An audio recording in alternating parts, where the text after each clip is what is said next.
নমস্কার, প্রণতিস কিচেনে আপনাদের সবাইকে স্বাগত জানাই। আজকে আমি নিয়ে এসেছি আপনাদের জন্য মাছের ডিমের বড়ার কালিয়া। এই রেসিপিটা সম্পূর্ণ আলাদা পদ্ধতিতে বানাচ্ছি। এই রেসিপিটা বানানোর জন্য যেগুলো উপকরণ লাগছে সেগুলো হলো মাছের ডিম, খইটাকে ভিজিয়ে রেখেছি, পেঁয়াজ কুচি, আর রসুন কুচি, লঙ্কা কুচো, রসুন কোটা আর আদা, আর লাগছে নুন,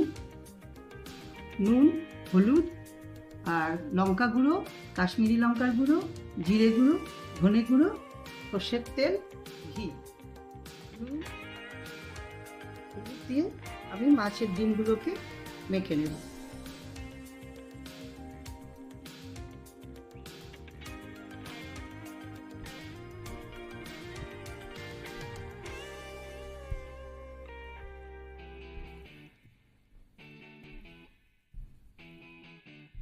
এবারে খইটাকে আমি দিয়ে দিচ্ছি।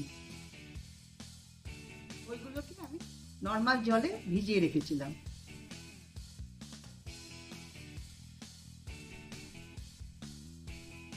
এবারে লঙ্কা কুচো, রসুন কুচো, পেঁয়াজ কুচোগুলো দিয়ে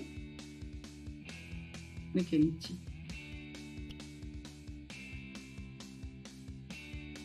এবারে একটু ধনে গুঁড়ো, জিরে গুঁড়ো,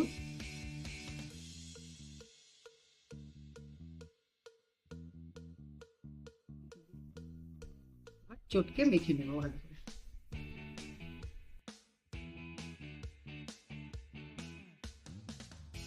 মাখা কমপ্লিট হয়ে গেছে, এবার এগুলোকে ভেজে নেব। ফ্রাইং প্যান গরম হয়ে গেছে, এবারে আমি তেল দিয়ে দিচ্ছি। তেল গরম হয়ে গেছে, এবার মাছের ডিমগুলোকে বড়ার আকারে ভেজে নিচ্ছি।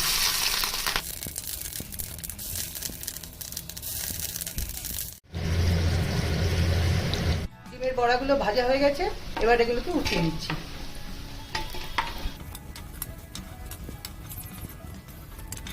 গ্রেভিটা বানানোর জন্য কড়াইতে তেল দিয়ে দিলাম।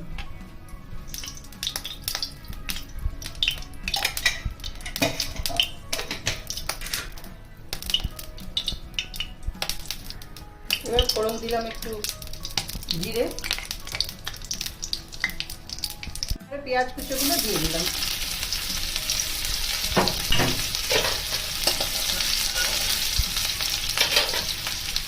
টমেটোটা দিয়ে দিচ্ছি, আমি বলতে ভুলে গেছিলাম, টমেটোটা দিয়ে দিলাম।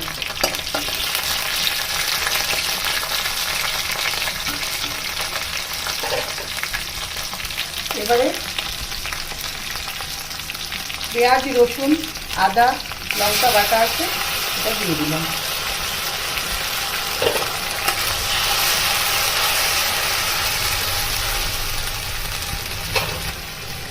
এবারে একে একে এর মধ্যে জিরে গুঁড়ো,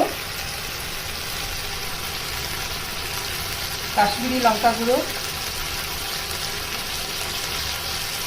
লাল লঙ্কা গুঁড়ো আর ধনে গুঁড়ো,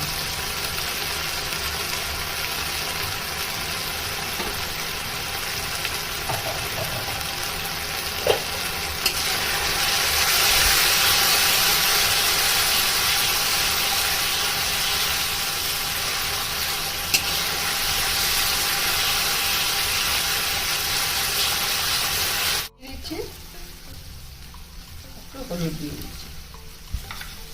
মশলা থেকে তেল ছেড়ে গেছে, এবার আমি জল দিয়ে দিচ্ছি।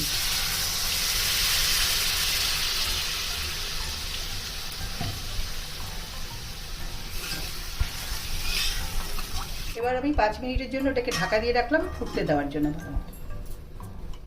5 মিনিট হয়ে গেছে, আমি ঝোলটা দেখে নিচ্ছি কেমন হয়েছে।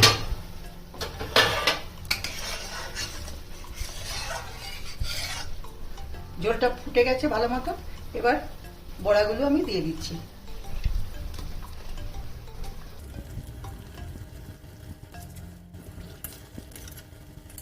ঝোলটা ভালো মতো ফুটে গেছে, এবার আমি গরম মশলা গুঁড়ো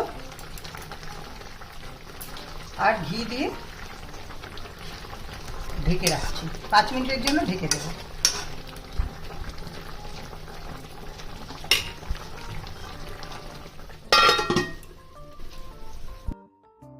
খেয়ে দেখে আপনাদের জানাচ্ছি কেমন হয়েছে।